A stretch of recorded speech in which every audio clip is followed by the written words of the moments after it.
Hello, initiates, and welcome to the IllumiCorp video training course. I would like to officially welcome you as a member of the team. You've joined our organization at perhaps the most exciting point in our long history. Our founders shared a passionate dream to transform this country and eventually the whole world into one cohesive organization. When IllumiCorp finishes gaining centralized control over the resources of the planet, and we will, we can then organize, distribute, and govern for the benefit of all. After competition and dissent are eliminated, we will build a utopia for the people of the world to share based on need and rejoice together in a harmonious new world.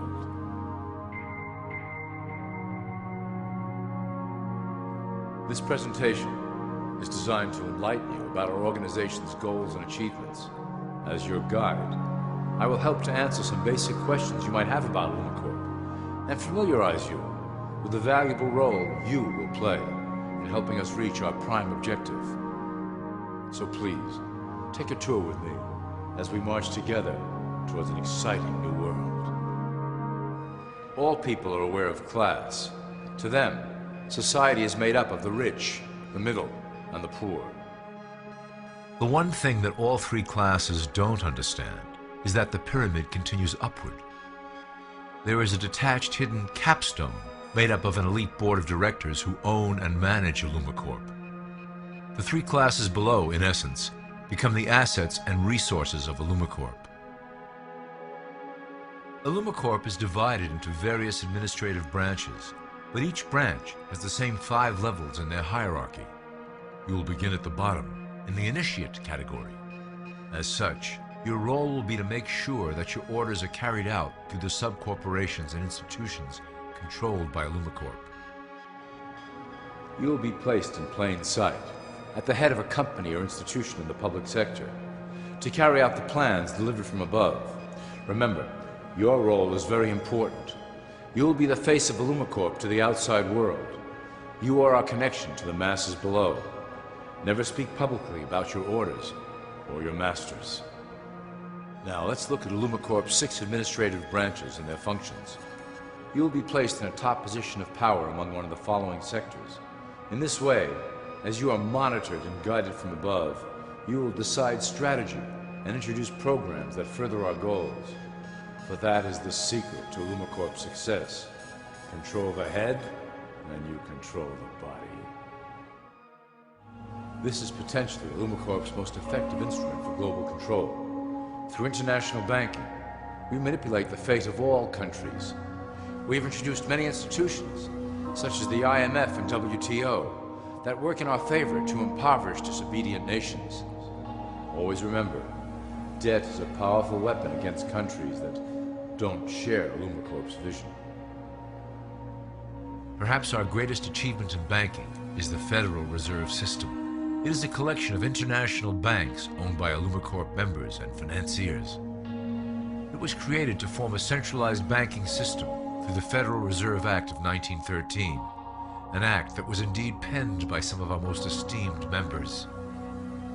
Many of you might still assume that the government itself prints and issues the currency. That is not the case. When America needs money, they go to our boys and ask for it. The money is printed, but it is only representative of a loan. Interest accrues on that dollar until it is paid back to the Fed. In fact, the federal taxes paid by the American population go almost entirely to paying off this debt. So you see, IllumiCorp derives a healthy amount of its operation funding directly from the debt of the public. Needless to say, this is one of our most crucial sources of funding and one of our proudest achievements here at IllumiCorp. Through mergers and acquisitions, we have slowly and silently bought up the majority of U.S. industry. IllumiCorp and its members own most of the oil, transport, banking, media, food and communications industries in America and abroad. Through fewer and fewer conglomerates, we are able to effect with great precision the machinations of labor and government. Ultimately, corporations will replace government as a centralized international body that can meet the needs of the public worldwide without the chaos created by national self-interest. When IllumiCorp goes public, corporatism will be the foundation for world government. Conglomerates will merge into one cohesive corporation that is responsible only to Illumicorp and the needs of its global employment force. Illumicorp's control of the American military is another impressive tool in our possession. We have nurtured these institutions lavishly to serve as the prototype for our global police force. When ready, our technology and manpower will dominate those who oppose the coming new world order. By utilizing American patriotism, we have fostered in the American soldier the philosophy of peace through superior force. When the time is right, we will migrate that mentality towards the belief in a global government who must protect all people through superior force. We have used the American military-industrial complex to build the arsenal necessary to instigate the final cleansing outlined in Illumicorp's Great Plan. Our primary target will be Islamic nations who will never submit to our Western-centric domination. They also hold much of the remaining oil reserve of the planet.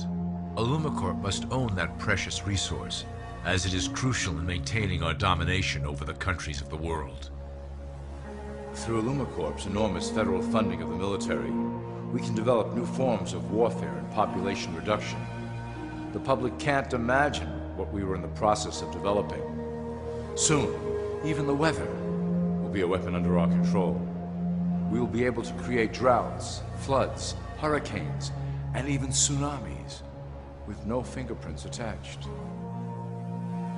The political system of America has been under direct control of Illumicorp for some time. It was actually a relatively easy acquisition, and has been even easier to manage. Politicians know of our unspoken agreement, and will do anything to stay in power. A two-party system benefits Illumicorp, in that it reduces all issues into a black and white debate. Through media, we can play side against side, using each where necessary to support our goals. Due to a diminishing faith in the system among the public, Illumicorp has designed a rogue candidate program to provide a voice for the dispossessed. This disperses the impetus for dissent among those who do not feel represented by our candidates and builds a database of potential dissidents. At the turn of the last century, Illumicorp took a serious interest in public education. Our Supreme Council realized that by creating a private organization to dictate curriculum on a federal level, children could be conditioned into obedience on a mass scale. In the interest of promoting Illumicorp principles in the classroom, hundreds of millions of dollars were invested to create the General Education Board in 1902. The result of doing this is evident today. The doctrines of public education have transformed recent generations into a weaker, more docile mass. Through meticulously planned curriculum, we have control over the process by which the average child learns. Thus, we can mold them into obedient workers who are conditioned to accept the implementation of the Great Plan. In addition, Illumicorp has set up many associations, including the American Historical Association, that determine and uphold the official view of history. Knowledge is power, so we must at all costs be the authors of the truth. By writing history to suit our interests, dissenting voices cannot gain ground, and we can vastly influence culture to achieve our prime objective. Illumicorp uses the media to shape the public's opinion about current events and condition desired attitudes about our future agenda. Through news, entertainment, and advertising, we can program a variety of emotions and responses into the collective unconscious. In the past, we were limited entirely to print media, but now we have multiple mediums to utilize in programming and conditioning the masses. With cable news, we have directed the public to a more entertainment-based consumption of world events, infotainment. This medium is far more effective at subliminal reinforcement of desired attitudes towards our objectives. For instance, we are currently instilling a sense of duty towards environmental issues. With our growing control of the weather through HAARP and chemtrails, we will scare the public into accepting our global protection agendas. We will then phase into the great cleansing which must occur to return the global population to a manageable size. We reinforce the desired norm through advertising, creating a model for people to live up to that is virtually impossible. The result is an incomplete, desperate individual seeking acceptance. Through reality television game shows, we repeat the pattern of individual survival versus group survival. This breaks down the idea of community and breeds individuals who seek only their self-interest. With a public that is constantly suspicious and scheming, we maintain the status quo of a divided population that never thinks to look up. Religion has served its purpose incredibly well. It is the oldest and perhaps the broadest form of social control utilized by Illumicorp. With religion, there is a written code of conduct that must be followed. The authors of the Holy Scriptures knew quite well how to lace that code with commands to maintain their dominance over the population. This system has survived through millennia to hold the flock together and bring us to today.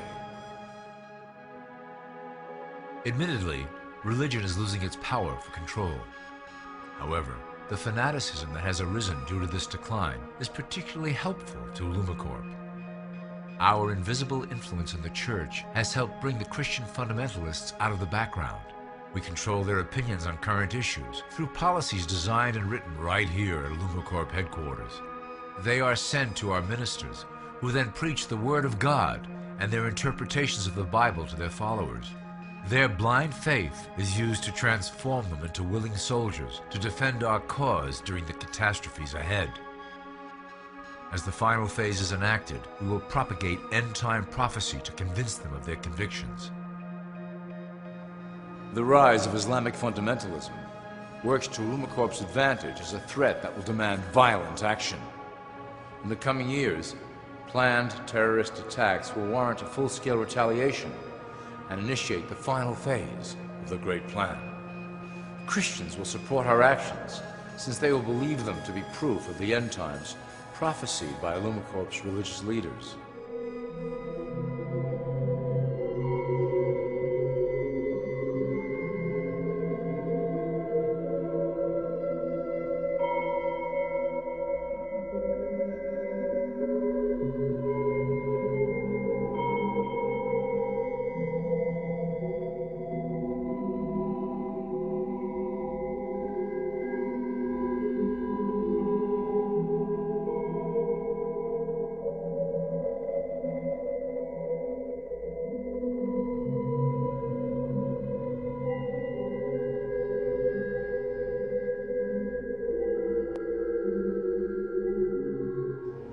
Now that you have a basic understanding of how we work over here at Illumicorp, I would like to introduce you to one of our latest projects, the Control Grid. Since ancient times, it has been the desire of the Illumins to wield control of the masses below, both to protect us from them and them from themselves. The tools through the ages have been effective, but always blunt and inaccurate. But now, with the release of new technology to the masses, we have the real ability to implement a control grid with finance, industry, government, and military under our strict control. We can safely shift the population into a new world, monitored and controlled by Illumicorp. Technology such as the internet, GPS, and RFID chips are pillars of the invisible prison we are erecting around the people. Within the decade, we will have real ID cards that contain criminal records and pertinent information, all linked to federal databases. Cell phones will tell us where each individual is, linked to the same database. Through intelligence agencies and Homeland Security, we will monitor individuals who oppose the Great Plan and remove them from the grid. Quickly, the population will learn that they have a choice: support the system and benefit from its luxuries, or reject it and lose access to the grid. Well, that was quite an overview. I hope it gave you an understanding of our process and basic overall structure here at Illumicorp. The dawn of a new era is on the horizon, and it will shine gloriously over the new world that we have built together.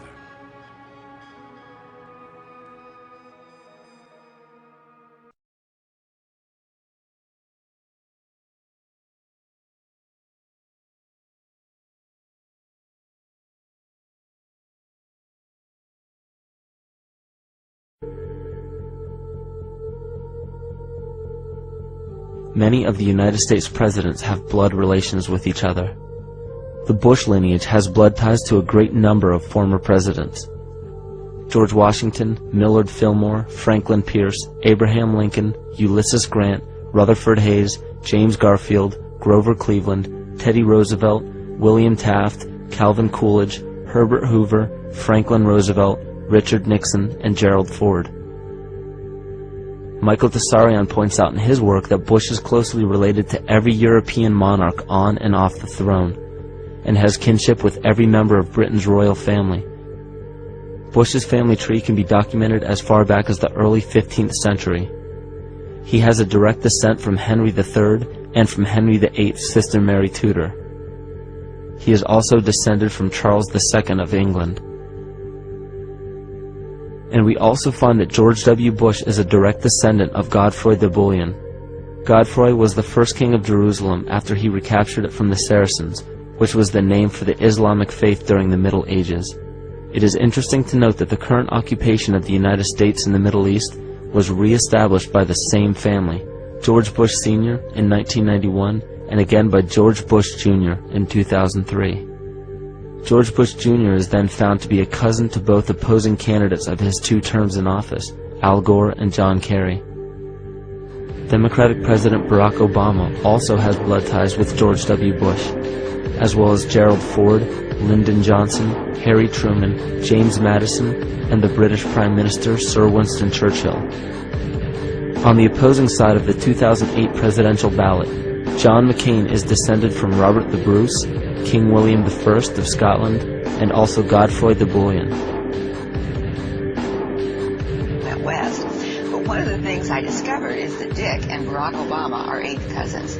Wasn't that an amazing thing? Yes, if you go back 8 generations, they have a common ancestor. So you're from Barack Obama? No, but I thought I should admit this fact as evidence that maybe I'm not completely objective about Mrs. Clinton. Now that we know Vice President Dick Cheney and Senator Barack Obama are distant cousins, the New York Post decided to check into the genealogy of President Bush, and his family tree has people talking. Check out this family tree, done with research by Ancestry.com. What would you say if I told you he's related to all of those people? But you're wrong. Oh, no, I'm not. Let me take you through this, branch by branch. Vice President Dick Cheney, the man who's only a heartbeat away from the presidency, is actually a blood relation. He's President Bush's 9th cousin once removed. Cheney's cousin Barack Obama is also Bush's 11th cousin. President Lincoln was President Bush's 7th cousin 5 times removed, and Bush shared more than just a ballot with John Kerry. That's right, they're 9th cousins twice removed. There's also royalty in the Bush bloodline. Princess Diana was Bush's 11th cousin twice removed. You were both in Skull and Bones, the secret society. It's so secret we can't talk about it. What does that mean for America? The conspiracy theorists are going to go wild. I'm sure they are. I don't know. I haven't seen the web. Number 322. You both were members of Skull and Bones, the secret society at Yale. What does that tell us? Not much, because it's a secret. Is there a secret handshake? Is there a secret code? I wish there were something secret I could manifest. 322, secret number? There are all kinds of secrets, Tim, but one thing that's not a secret. I disagree with this president's direction that he's taking the country. We can do a better job, and I intend to do it. And we'll be watching. Be safe on the campaign trail. John Kerry, thanks for joining us. And we'll be right back.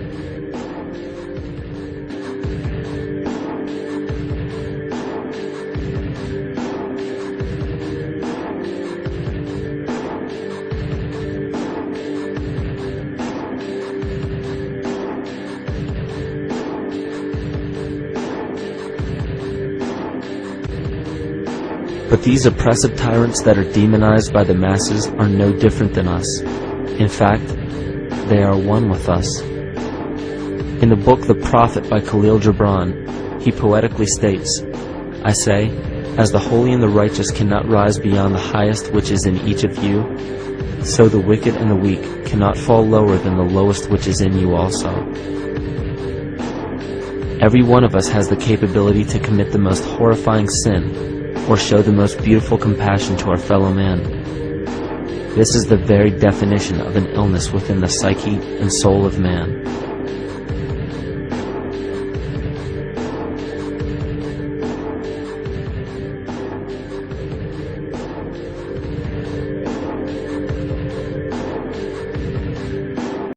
You heard Lynn talk about giving President Obama one of Gracie's pictures. She gave me the same picture, a Xerox copy of it. This is an owl that Grace had drawn. And President Obama said that he would cherish it, and I'm certainly going to frame this and cherish it as well.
George Bush takes his inspiration from what he learned in Skull and Bones and from the Thule Society that Hitler and Goebbels and Goring cut their teeth in, Bohemian Grove, these evil organizations that perpetrate the ugly things that these criminals are doing to this country for which they must be held accountable. They are the most violent, dirtiest people on the face of the earth. Somewhere Americans are going to have to take their country back and start finding out who are these people. Who are these people we call our representatives, the Bushes. George Bush, the president, his father, went around the country talking about a new world order. The people who are running this country from behind the scenes do not care a thing about Americans or bloodshed anywhere.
Insect-borne diseases such as malaria will explode. where it's dry, it's likely to become much drier. We're likely to see hundreds of millions of what we'll call environmental refugees. It has the potential to escalate into the largest global catastrophe mankind has ever known. Climate change could take on a life of its own, and global warming would become a runaway train. We'll have 8 degrees, we'll be 8 degrees hotter, and basically none of the crops will grow. Most of the people will have died, and the rest of us will be cannibals. Civilization will have broken down. Existence of our civilization is threatened by an immediate threat to life as we know it.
Last night I dreamt about how things were. Of every enemy of the state! And then I woke up here.